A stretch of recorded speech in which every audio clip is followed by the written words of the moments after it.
আসসালামু আলাইকুম। Napa 500 milligram, Napa one, Napa extra, Napa extend, Napa rapid এবং নাপাডল। এতগুলো নাপা এতগুলো নাপা কিসের জন্য এবং এতগুলো নাপা কখন কোনটা ডাক্তাররা প্রেসক্রাইব করে, আজকে এই বিষয়ে নিয়ে আলোচনা করব। প্রথমেই আসি নাপা 500 মিলিগ্রাম। নাপা 500 মিলিগ্রামের মধ্যে প্যারাসিটামল 500 মিলিগ্রাম রয়েছে। এটা সাধারণত স্বল্প জ্বর, স্বল্প মাথা ব্যথা এবং অন্য অন্য যে ব্যথাগুলো রয়েছে, স্বল্প মাত্রায় যে ব্যথাগুলো হয় আমাদের, এই সব ব্যথার জন্য আমরা সাধারণত নাপা 500 মিলিগ্রাম প্রেসক্রাইব করে থাকি। এরপরে নাপা এক্সট্রা। নাপা এক্সট্রার মধ্যে এক্সট্রা কিছু থাকে, অর্থাৎ নাপার সাথে এখানে কিছু ক্যাফেইন থাকে। এটা সাধারণত আমাদের মাথা ব্যথা, মাইগ্রেনের ব্যথা এবং এই ক্যাফেইনটা এটা একটু বাড়তি শক্তি দান করে এবং যে ব্যথা থাকে এবং ব্যথা উপশমে কাজ করে।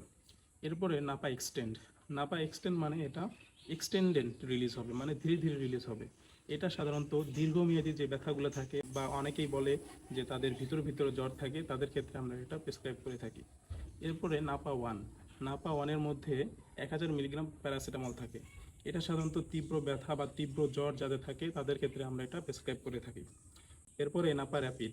নাপা র্যাপিড সাধারণত দ্রুত জ্বর কমানোর জন্য আমরা ব্যবহার করে থাকি। যাদের অনেক বেশি জ্বর থাকে এবং দ্রুত জ্বর নিরাময়ের প্রয়োজন হয়, তাদের ক্ষেত্রে আমরা নাপা র্যাপিড ব্যবহার করে থাকি। এরপরে নাপাডল। নাপাডলের নাম আমরা অনেকে শুনেছি। নাপাডলের মধ্যে নাপা থাকে, অর্থাৎ প্যারাসিটামল থাকে, এবং এর সাথে কিছু ট্রামাডল অর্থাৎ নেশা জাতীয় যে ব্যথানাশক আছে এই জিনিসটা থাকে। এটা সাধারণত সার্জারির পরে এবং যারা ক্যান্সার পেশেন্ট থাকেন তাদের ক্ষেত্রে আমরা এটা ব্যবহার করে থাকি। সতর্কতা হচ্ছে যে আপনারা ডাক্তারের পরামর্শ ছাড়া কখনো নাপা সেবন করবেন না। একই সময় একাধিক নাপা কখনোই সেবন করবেন না, এবং যাদের লিভারের সমস্যা আছে তারা অবশ্যই ডাক্তারের পরামর্শ ছাড়া নাপা সেবন করবেন না। ধন্যবাদ।